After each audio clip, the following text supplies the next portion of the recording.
하나님의 말씀 봉독하겠습니다. 여호수아 15장 20절 말씀입니다. 구약성경 342면에 있습니다. 여호수아 15장 20절 말씀입니다. 유다 자손의 지파가 그들의 가족대로 받은 기업은 이러하니라. 아멘. 오늘 저희가 한 절의 본문을 읽었는데 이 말씀이 뭔가 싶은 생각이 좀 들긴 합니다. 그런데 사실은 21절부터 62절까지 유다 지파의 후손이 얻은 지역과 성읍에 관한 말씀들이 대단히 길게 이어나오고 있습니다.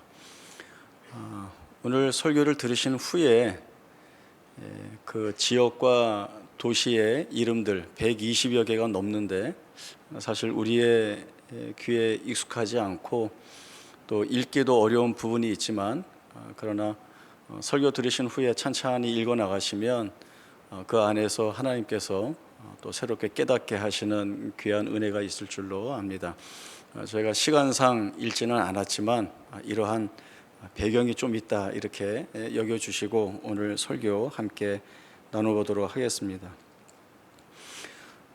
유다 자손이 얻게 된 성읍과 지역은 사실 굉장히 넓습니다. 영적인 장자로 세움을 받은 유다에 대한 아버지 야곱의 예언이 그대로 성취된 것을 저희들이 보게 됩니다. 대단히 넓은 지역 또 그 안에 많은 성읍들이 있었다라고 하는 것은 그만큼 그 땅이 기름지고 비옥하여서 많은 사람들이 있다라고 하는 증거가 됩니다. 이러한 것은 하나님께서 이스라엘 백성들에게 주시는 가나안 약속의 땅이 매우 풍요로운 땅이다라고 하는 그 말씀이 성취된 내용으로 저희들이 볼 수 있습니다.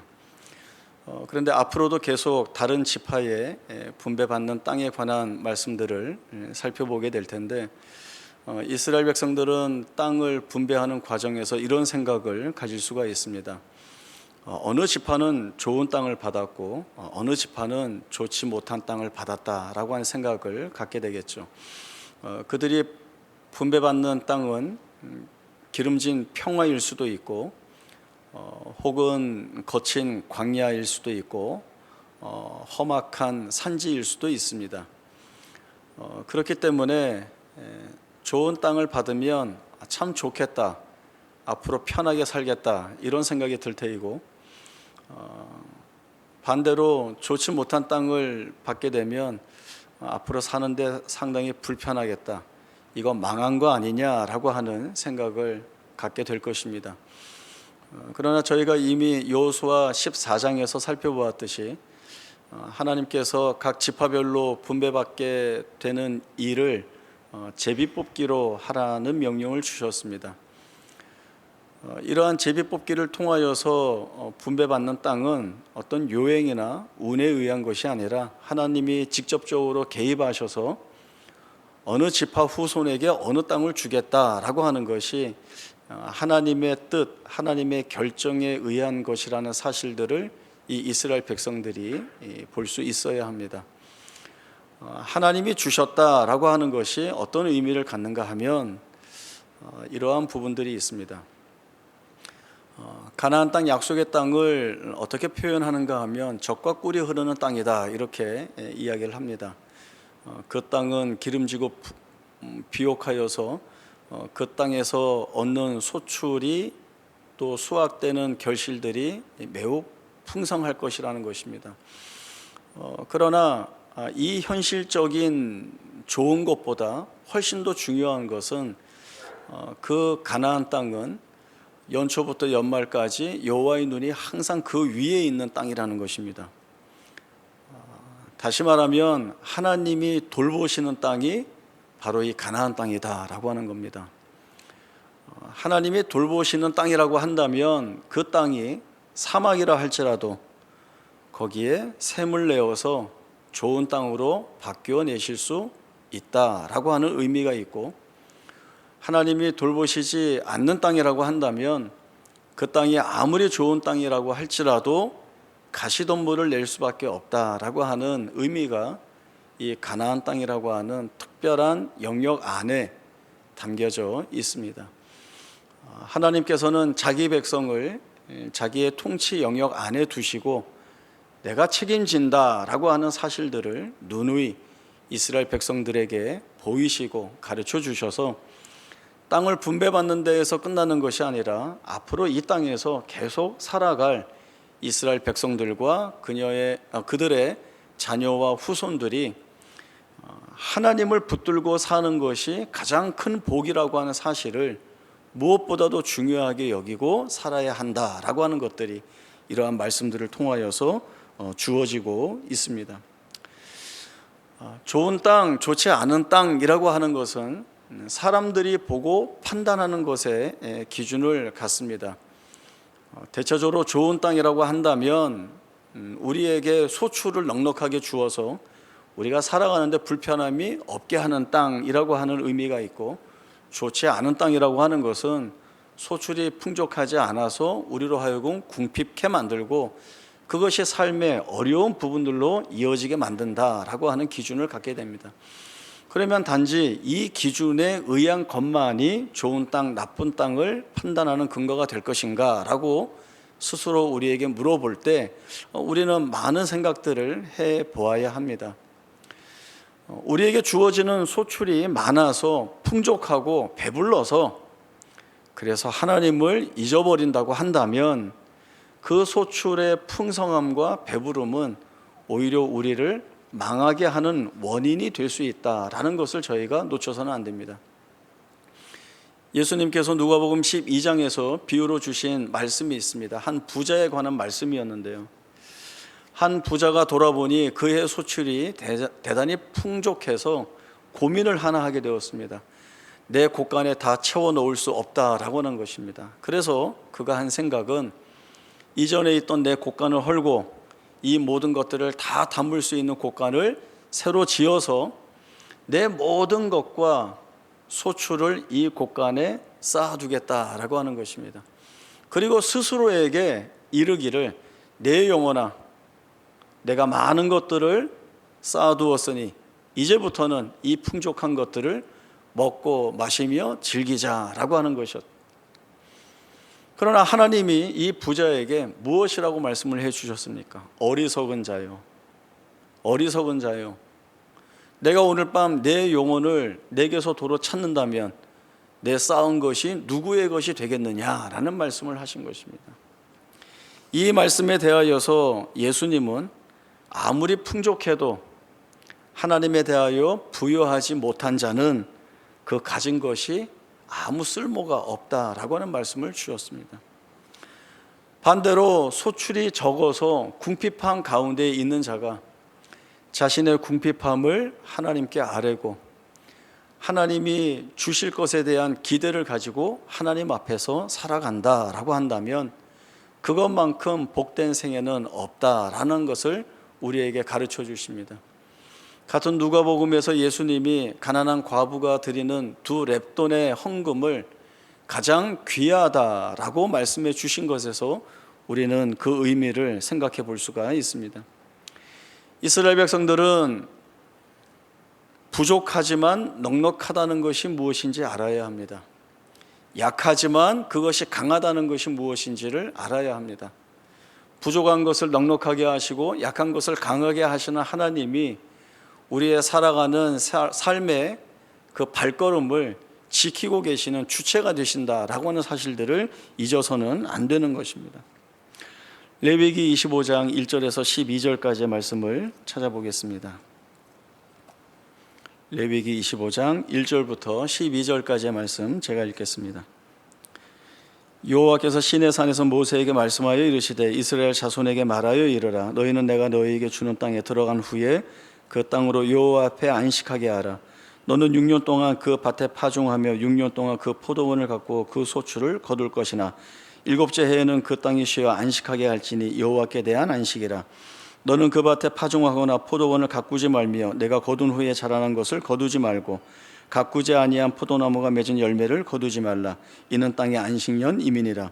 안식년의 소출은 너희가 먹을 것이니 너와 내 남종과 내 여종과 내 품꾼과 너와 함께 거류하는 자들과 내 가축과 내 땅에 있는 들 짐승들이 다 그 소출로 먹을 것을 삼을지니라.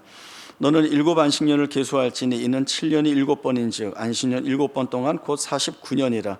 7째 해달 열흘 날은 속죄일이니 너는 뿔납할 소리를 내되 전국에서 뿔납파를 크게 불지며 너희는 50년째 해를 거룩하게 하여 그 땅에 있는 모든 주민을 위하여 자유를 공포하라. 이 해는 너희에게 희년이니 너희는 각각 자기의 소유주로 돌아가며 각각 자기의 가족에게로 돌아갈지며 그 50년째 해는 너희의 희년이니 너희는 파종하지 말며 스스로 난 것을 거두지 말며 가꾸지 아니한 포도를 거두지 말라. 이는 희년이니 너희에게 거룩함이니라. 너희는 밭의 소출을 먹으리라. 아멘. 안식년과 희년에 관한 말씀입니다.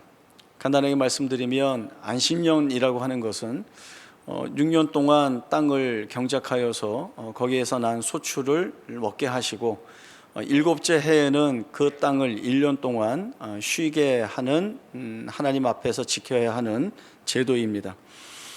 이 안식년 1년 동안에는 그 밭에 씨를 뿌리거나 그 다음 해에 결실을 더 풍성하게 맺게 하기 위한 어떤 정지 작업을 하지 못하도록 말씀을 하고 계십니다.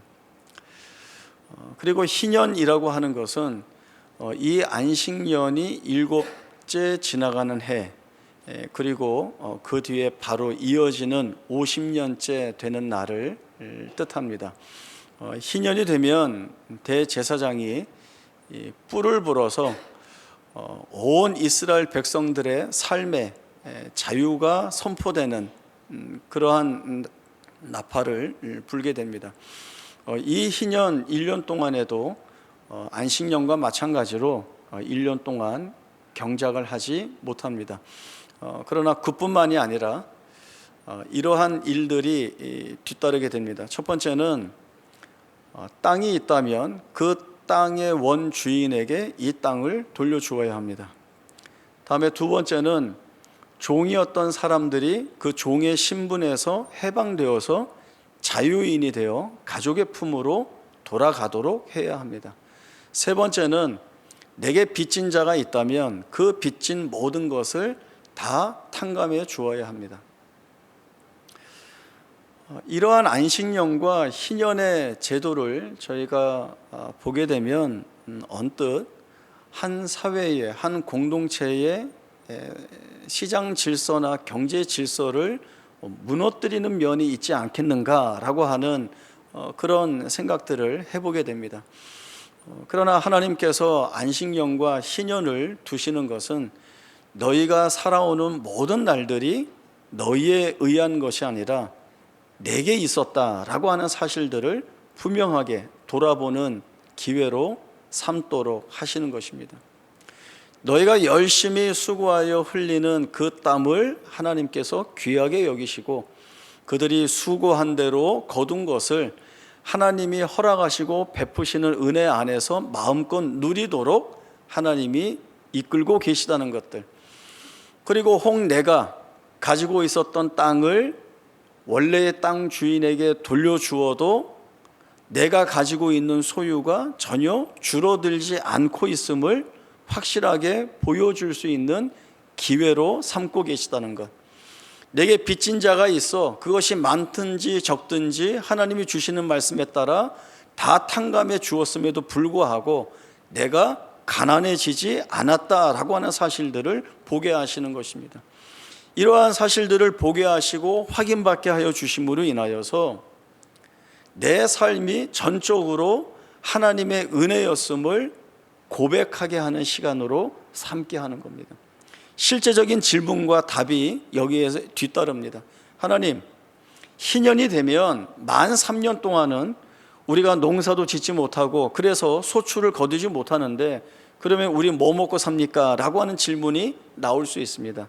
하나님이 그 질문 나올 것 알고 말씀을 주시죠. 같은 레위기 25장 18절에서 21절까지의 말씀 보겠습니다. 레위기 25장 18절입니다. 너희는 내 규례를 행하며 내 법도를 지켜 행하라. 그리하면 너희가 그 땅에 안전하게 거주할 것이라.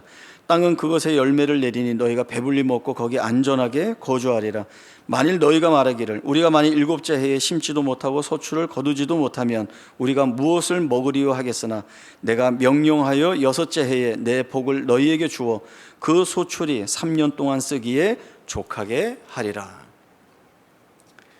우리 뭐 먹고 삽니까? 어떻게 살아야 합니까? 라고 할 때 하나님께서 내가 명령하여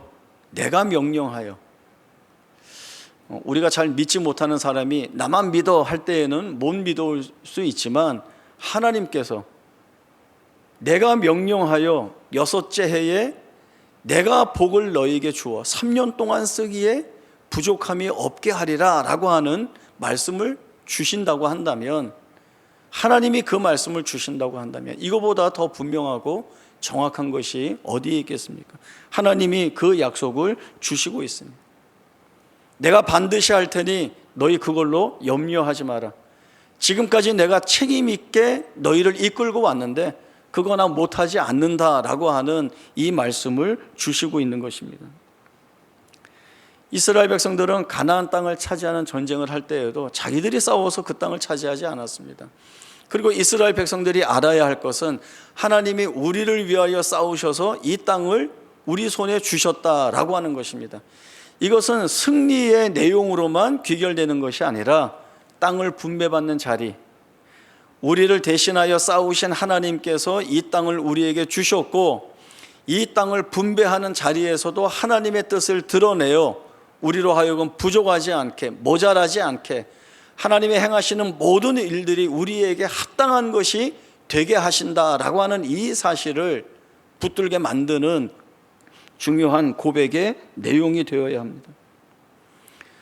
우리가 열심히 수고하여 흘린 땀 헛되지 않게 하시고 하나님이 허락하셔서 우리가 쉬어야 하는 자리에서 마음껏 참된 평강과 안식을 누리게 하시고, 그리고 그 마음껏 누리게 하시는 것이 우리에게 선물처럼 다가와 그 받는 모든 것들에 감사하고 기뻐할 수 있는 자리로 하나님이 우리를 이끄신다는 것이 하나님이 찾아오시는 모든 인생에 부어주시는 하나님의 약속인 것입니다. 같은 의미에서 찾아볼 말씀은 11조에 관한 말씀입니다. 이스라엘 백성들이 지켜야 하는 11조는 두 가지가 있습니다. 첫 번째는 우리가 알고 있는 11조입니다. 우리가 얻은 소득의 10분의 1을 따로 떼어서 하나님 앞에 드립니다. 그러면 이것은 그 당시에 레위인들의 삶을 위한 것으로 드려져서 사용이 되었습니다. 다음에 두 번째 11조는 10분의 1을 드리고 난 다음에 남은 10분의 9에서 다시 10분의 1을 떼어서 성소에 드립니다. 그리고 이렇게 드려진 것은 백성들이 하나님을 예배하러 나올 때에 쓰여지는 것들로 사용이 되어집니다. 이스라엘 백성들에게 주어진 이 11조 규례는 너희가 했으면 좋겠다, 그렇게 부탁이나 권면의 내용으로 주어진 것이 아닙니다. 너희는 반드시 이 일을 행해야 한다라고 하는 강력한 명령으로 주어진 것이 바로 이 11조 헌금에 관한 규례입니다. 이스라엘 백성들은 자기가 얻은 소득의 10분의 1을 구별하여 하나님께 드림으로 인하여서 어떤 고백의 자리로 자신을 이끄는가 하면 내게 주어진 모든 것이 하나님이 주신 것입니다 라고 하는 그 의미를 갖는 것입니다. 그러면 다 드려야지 왜 10분의 1만 드리는가? 하나님이 그 10분의 1에 하나님께서 주셨다라고 하는, 그리고 그 주신 하나님께 감사하다라고 하는 고백을 다 담도록 허락해 주셨습니다. 11조 규례에 따라 구별하여 드릴 때마다 이스라엘 백성들은 이 같은 고백의 자리에 자기 자신을 이끌고 나가야 하는 것입니다. 11조 규례에서 가장 중요한 고백은 하나님을 기억하는 자리에 자기 자신을 이끌어 나간다는 것입니다. 우리가 한 달 동안 일하고 그 수고하여 일한 대가를 받게 됩니다. 그리고 거기에서 떼어서 드리는데, 하나님이 하라고 했으니까 해야 되고 하지 않으면 찜찜하니까 하는 것이 아니라, 또는 받은 것이 있으니까 그냥 떼어드리는 것이 아니라 늘 가장 중요한 것, 하나님이 이 한 달의 시간과 내용 속에서 내게 베풀어 주신 것이 얼마나 컸는가, 풍성했는가라고 하는 것들을 되돌아보면서 하나님을 기억하는 자리로 나를 이끌어 나가는 것, 이것이 11조 의미가 갖는 가장 중요한 내용입니다. 한국 교회 안에서 11조 때문에 시험에 들어서 교회를 떠나는 사람들이 많이 있습니다. 그런 분들이 많다는 것 저희도 알고 교회도 알고 있습니다. 그러나 사람들이 시험에 드니까 말하지 말아야 될까요? 아닙니다. 말씀이 전하라고 말씀하고 있고, 하나님의 그 은혜 주시는 것에 대한 참다운 믿음 있는 고백을 드림으로 인하여서 하나님이 우리를 어느 자리로 이끌고 가시는가, 그 이끌고 가시는 자리가 우리에게 더더욱 풍성하며 풍족하며 그리고 부요한 믿음의 고백을 하는 자리이기에, 이것이 우리를 복되게 하는 자리이기에 우리가 이 말씀을 나누고 지켜나가기를 소망해야 하는 것입니다. 우리가 11조에 대한 첫 이해부터 바르게 가져야 됩니다. 11조는 내가 가진 것에서 떼어서 하나님께 드리는 것이 아니라 하나님이 주신 것 모두에서 감사한 고백을 가지고 구별하여서 다시 하나님 앞에 드리는 것입니다. 이스라엘 백성들은 우리 지파가 분배받는 땅, 다른 지파가 분배받는 땅 어떠한지를 살펴보면서 사실은 시험이 될 만한 자리에 서 있습니다. 그러나 그 시험의 자리를 믿음으로 이겨내야 합니다. 어떤 믿음일까요? 지금 하나님이 나에게 주시는 것이 내게 가장 합당한 몫이라는 것입니다. 내게 있어야 할 것을 하나님이 주셨다는 것입니다. 주신 분이 하나님이라고 하는 사실이 무엇을 책임지는가 하면 너희 부족하지 않게 하겠다라고 하는 거죠. 내가 너희의 삶을 책임지니 너희 염려하지 말라라고 하는 것입니다.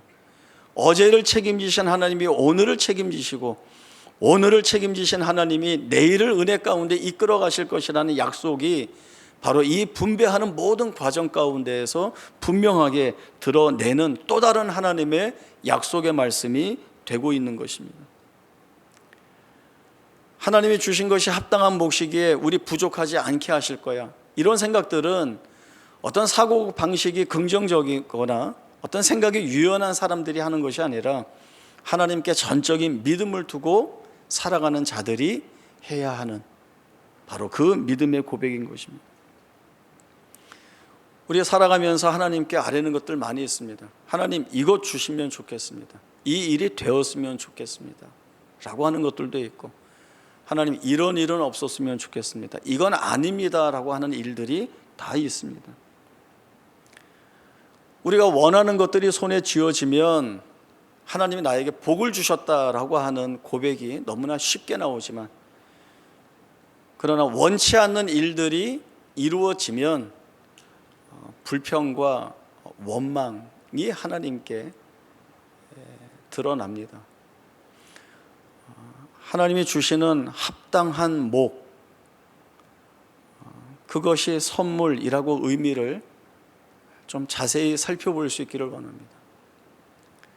하나님이 내게 맞춰서 주신 합당한 몫이라고 한다면 그 몫이 하는 일들이 있습니다. 하나님이 주신 모든 것들이 다 선물이라고 한다면 그 선물의 의미로서 그 선물이 감당하는 일들이 있다라고 하는 것입니다. 하나님이 원하시는 것과 우리가 기대하는 것이 충돌하는 시점이 있는데, 이 시점을 우리가 무엇으로 넘어가야 하는가? 오늘 이스라엘 백성들이 분배받는 과정 앞에서 누구는 좋은 땅이야, 누구는 나쁜 땅이야, 이렇게 접근하는 것이 아니라 어떤 것으로 주어지든 거기에 하나님이 은혜를 담으실 때, 좋은 땅이든 나쁜 땅이든 그거 상관없이 누구에게나 풍족하고 풍성하고 그리고 자족하여 만족할 수 있는 고백을 할 수 있는 자리로 하나님이 이끄신다는 그 참다운 믿음이 있는 자리로 하나님이 이끌어 가시니, 그 하나님 그렇게 일하시니 얼마나 복된가라고 하는 사실들을 볼 수 있어야 한다는 것입니다. 전도서 말씀 함께 찾아보겠습니다. 전도서 5장 10절에서 20절까지의 말씀입니다. 전도서 5장 10절에서 20절까지의 말씀 제가 읽겠습니다. 은을 사랑하는 자는 은으로 만족하지 못하고 풍요를 사랑하는 자는 소득으로 만족하지 아니하나니 이것도 헛되도다. 재산이 많아지면 먹는 자들도 많아지나니 그 소유주들은 눈으로 보는 것 외에 무엇이 유익하랴. 노동자는 먹는 것이 많든지 적든지 잠을 달게 자거니와 부자는 그 부요함 때문에 자지 못하느니라. 내가 해 아래에서 큰 패단되는 일이 있는 것을 보았나니 그 소유주가 재물을 자기에게 해가 되도록 소유하는 것이라. 그 재물이 재난을 당할 때 없어지나니 비록 아들은 낳았으나 그 손에 아무것도 없느니라. 그가 모태에서 벌거벗고 나왔은즉 그가 나온 대로 돌아가고 수고하여 얻은 것을 아무것도 자기 손에 가지고 가지 못하리니 이것도 큰 불행이라. 어떻게 받든지 그대로 가리니 바람을 잡는 수고가 그에게 무엇이 유익하랴. 일평생을 어두운 데에서 먹으며 많은 근심과 질병과 분노가 그에게 있느니라. 사람이 하나님께서 그에게 주신 바 그 일평생에 먹고 마시며 해 아래에서 하는 모든 수고 중에서 낙을 보는 것이 선하고 아름다움을 내가 보았나니 그것이 그의 몫이로다. 또한 어떤 사람에게든지 하나님이 재물과 부요를 그에게 주사 능히 누리게 하시며 제 몫을 받아 수고함으로 즐거워하게 하신 것은 하나님의 선물이라. 그는 자기의 생명의 날을 깊이 생각하지 아니하리니 이는 하나님이 그의 마음에 기뻐하는 것으로 응답하심이니라. 아멘. 솔로몬은 사람들이 재물이 가지고 있는 의미를 왜곡하여 받아들일 때 그것이 저주가 될 수밖에 없다라고 하는 말씀을 전하고 있습니다. 은을 사랑하는 자는 은으로 만족하지 못하고 풍요를 사랑하는 자는 소득으로 만족하지 않는다. 이것이 재물이 가지고 있는 의미를 왜곡하는 것입니다. 사람들은 내가 재물을 더 많이 가지고 있을 때 이것이 힘이 되어서 나를 평안하게 하고 나를 지켜낼 수 있다라는 생각을 갖습니다. 이 생각의 문제가 뭔가 하면 끝이 없이 이 생각을 한다는 것이죠. 한도가 없다는 것입니다. 그래서 만족할 수 없고 만족해야 하지 않습니다. 실제적으로는 많은 재물을 손에 쥐고 있지만 그것으로 충분히 부유한 삶, 풍족한 삶, 베푸는 삶을 살아갈 수 있지만 정작 본인이 결핍을 느끼고 있기 때문에 이 결핍이 해소되지 않았다고 생각하기 때문에 멈출 수가 없게 되는 것입니다. 멈추지 못하고 이 재물에 향하여 집착하는 것이, 이것이 솔로몬이 말하는 재물이 지니고 있는 저주입니다. 노동자는 먹는 것이 많든지 적든지 잠을 달게 자거니와 부자는 그 부요함 때문에 자지 못하느니라. 이것이 칼빈이 전하고 있는 재물관입니다. 칼빈은 이런 이야기를 했습니다. 적게 가진 자는 살아가면서 불편한 일을 겪게는 되는데 가진 것이 많지 않기 때문에 나 이거 지켜야 돼, 나 이거 잃어버리면 안 돼 라고 그렇게 신경 쓰면서 살 것이 없으니까 마음은 편하다라고 하는 이야기를 하고요. 재물이 많으면 살아가는데 유용해서 편한 일들이 많이 있습니다. 그러나 내가 쥐고 있는 이 재물이 줄어들지 않게 하기 위해, 지키기 위해, 그 부를 계속해서 늘려가기 위해 온 신경을 집중해야 되고 근심해야 되고 염려해야 되기 때문에 그 마음은 불편할 수 있다라고 하는 것이죠. 무엇이 맞고 틀린지의 문제가 아니라 내가 그 재물에 대하여 어떤 시각으로 바라볼 것인가, 그리고 내가 있는 자리에서 그 재물에 관한 고백을 어떻게 할 것인가, 이것이 아주 중요한 내용이라고 말했습니다. 재물을 가질수록 결핍을 느낀다고 한다면 이 재물에 대하여서 거리를 두어야 합니다. 끌려가지 않아야 합니다. 그리고 재물을 많이 지니고 있을수록 하나님에 대하여 부요함을 느끼지 못한다라고 한다면 어리석은 부자와 같이 망하는 자리로 갈 것이 아니라 그 재물에서 나 자신을 돌이켜야 합니다. 전도서 5장 18절부터 말씀 다시 한번 볼까요? 사람이 하나님께서 그에게 주신 바 그 일평생에 먹고 마시며 해 아래에서 하는 모든 수고 중에서 낙을 보는 것이 선하고 아름다움을 내가 보았나니 그것이 그의 몫이로다.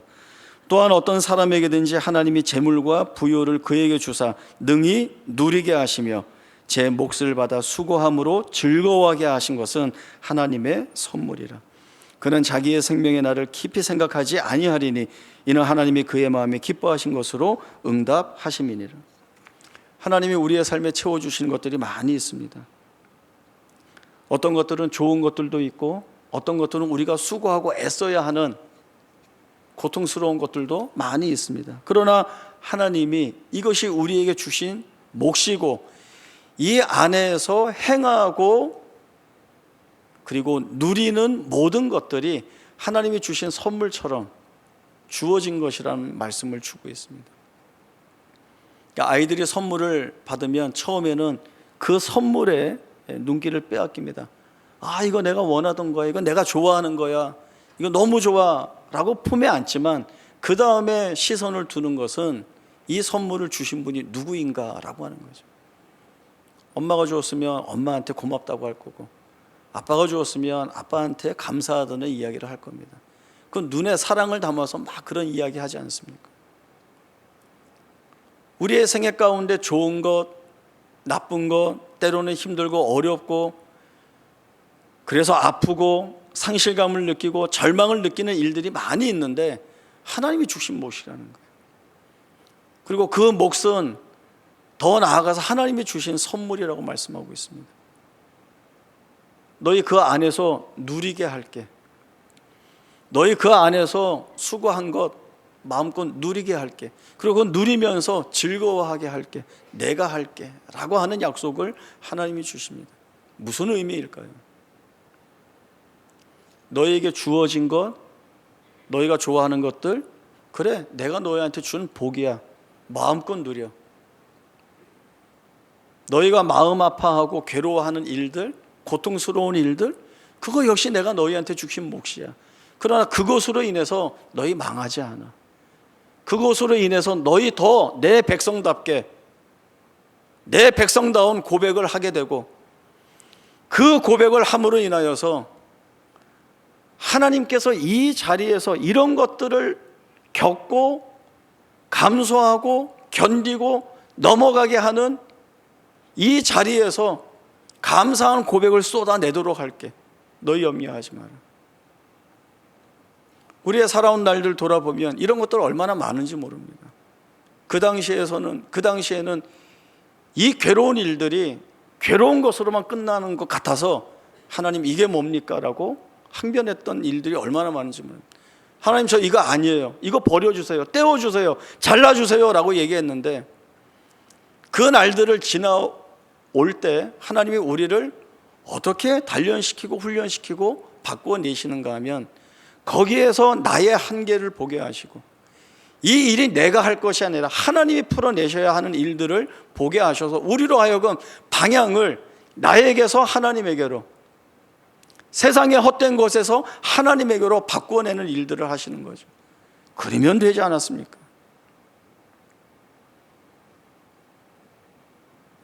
하나님 지금 보니 그때 그 고통이, 그 괴로움이 나를 바꾸어내는, 나를 하나님께 이끄는 수단이 되어서, 조건이 되어서 지금 생각하니 얼마나 감사한지 모릅니다. 하나님, 그거 축복이었습니다.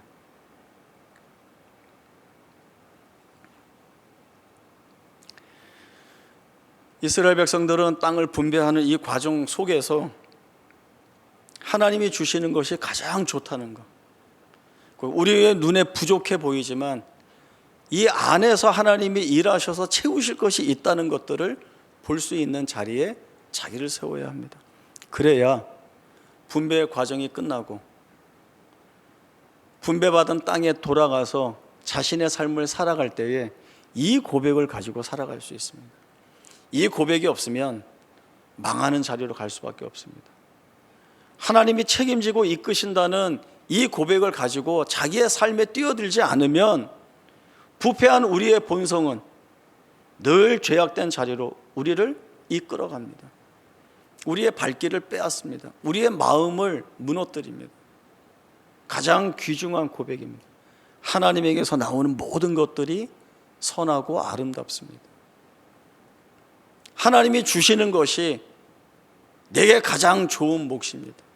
그러면 그 주어진 목 안에서 믿음을 가지고 살아야죠. 목사님 맨날 믿음입니까? 그럼 믿음 아니면 뭘 얘기를 해요?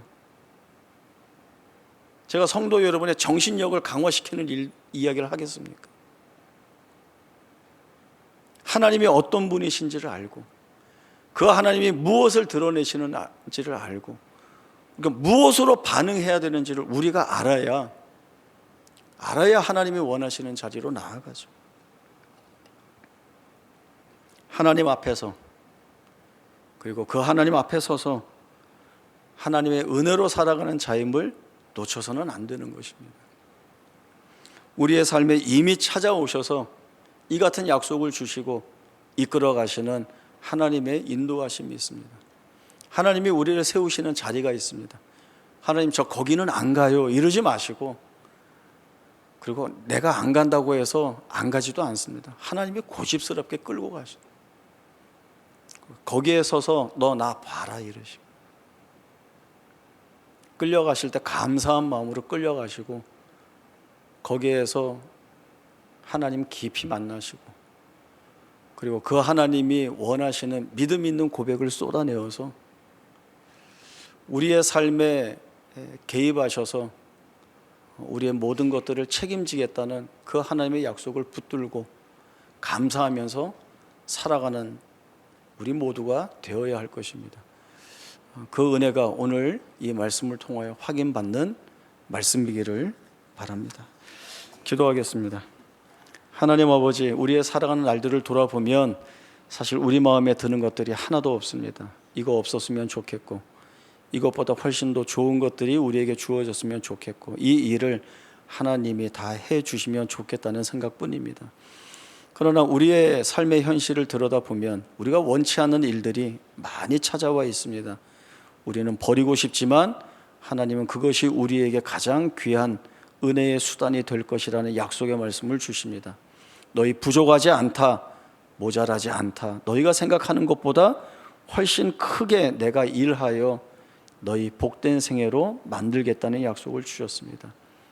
그 주신 약속의 말씀 붙들고 믿음 있게 우리의 발걸음을 내딛기를 원합니다. 우리의 발걸음에 주의 능력과 힘과 지혜를 더하셔서 걸어 나가게 하시고 걸을 때마다 하나님이 약속하신 것들을 하나하나 다 확인하고 보게 하셔서 하나님이 우리의 삶을 책임지신다는 그 일을 우리의 삶으로 우리의 입술로 증거하고 증언하며 살아내는 우리 모두의 복된 생애가 되게 하여 주옵소서. 걸어가신 예수님의 이름으로 기도하옵나이다. 아멘.